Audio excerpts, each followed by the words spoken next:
రాష్ట్రంలో రైతులు ఎదుర్కొంటున్న ఎరువుల కొరతపై మాజీ ముఖ్యమంత్రి వైసీపీ అధినేత జగన్ తీవ్రస్థాయిలో ధ్వజమెత్తారు.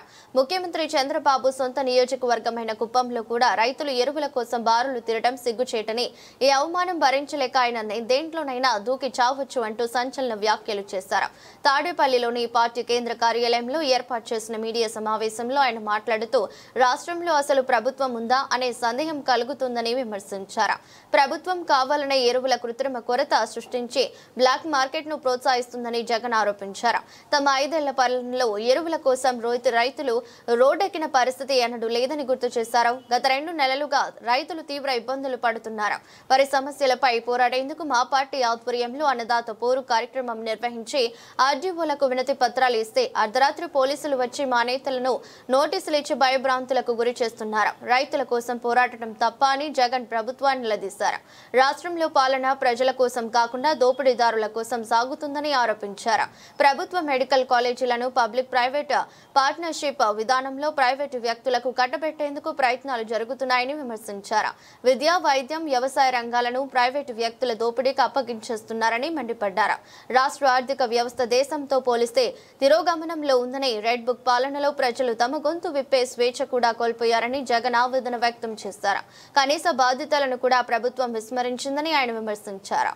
రైతులకు అందాల్సిన ఎరువులు బ్లాక్ మార్కెట్ చేస్తూ ఈరోజు స్కాములు కనిపిస్తా ఉన్నాయి. దాన్ని నిరసిస్తూ మా పార్టీకి సంబంధించిన నాయకులు, కార్యకర్తలు రైతులకు తోడుగా నిలబడుతూ రైతుల పక్షాన రైతులతో కలిసి ఆర్డీఓలకు నిన్న అర్జీ ఇచ్చే కార్యక్రమం చేశారు. ఆశ్చర్యం ఏమిటంటే రైతుల తరపున మేము చేసే ఈ కార్యక్రమం అడ్డుకుంటూ ఏకంగా పోలీసులు దీన్ని అనగదొక్కే కార్యక్రమం ఏ మాదిరిగా చేస్తారు అని చెప్పి చూస్తే ఆ నోటీసులు ఒకసారి చూపించడం, ఒకసారి ప్లే చేయండి. ఒకసారి ఆ నోటీసులు ఒకసారి చూస్తే రైతు నాయకులు, మా నాయకులు, కార్యకర్తలు ఇళ్లకు అర్ధరాత్రి పోలీసులను పంపి ఇంట్లో బెదిరించి ర్యాలీలకు వస్తే కేసులు పెడతామని చెప్పి ఏకంగా బెదరగొడుతూ నోటీసులు ఇచ్చారు. కాకాని గోవర్ధన్కి ఇచ్చిన నోటీస్ అది. ఇది కన్నబాబు అన్నకి ఇచ్చిన నోటీస్ అది. ఈ పక్క లేళ్ల అప్పిరెడ్డికి ఇచ్చిన నోటీసు, అంబటి రాంబాబుకి ఇచ్చిన నోటీసు, ఆ పక్క అనంత వెంకటరామరెడ్డికి ఇచ్చిన నోటీసు.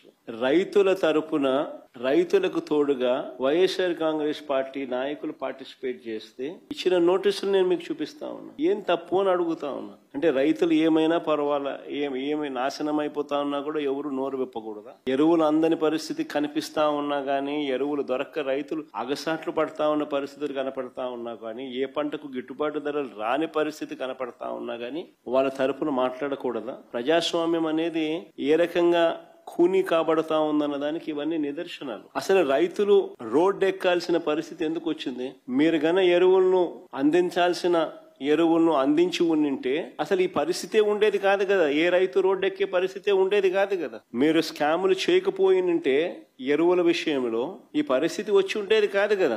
ఎరువుల కోసం 2 నెలలుగా రైతులు పడుతా ఉన్న అగచాట్లు 2 నెలలుగా జరుగుతా ఉంది. It's not something over night జరిగింది కాదు. 2 నెలలుగా ఇది కనిపిస్తా ఉంది. 2 నెలలుగా రైతులు పడుతా ఉన్న అగచాట్లు దీనికి సాక్ష్యం కాదా అని అడుగుతా ఉన్నా. అసలు ఇంత అధ్వానంగా ప్రభుత్వాన్ని నడుపుతా ఉన్నారు. ఎరువుల కోసం అసలు రైతులు ఎలాంటి అగచాట్లు పడతా ఉన్నారు అనేది ఒకసారి ఫోటోలు ఒకసారి చూపించమ్మా. ఒకసారి క్యూలు చూడండి. ఒకసారి రైతులకు ఎరువులు దక్కక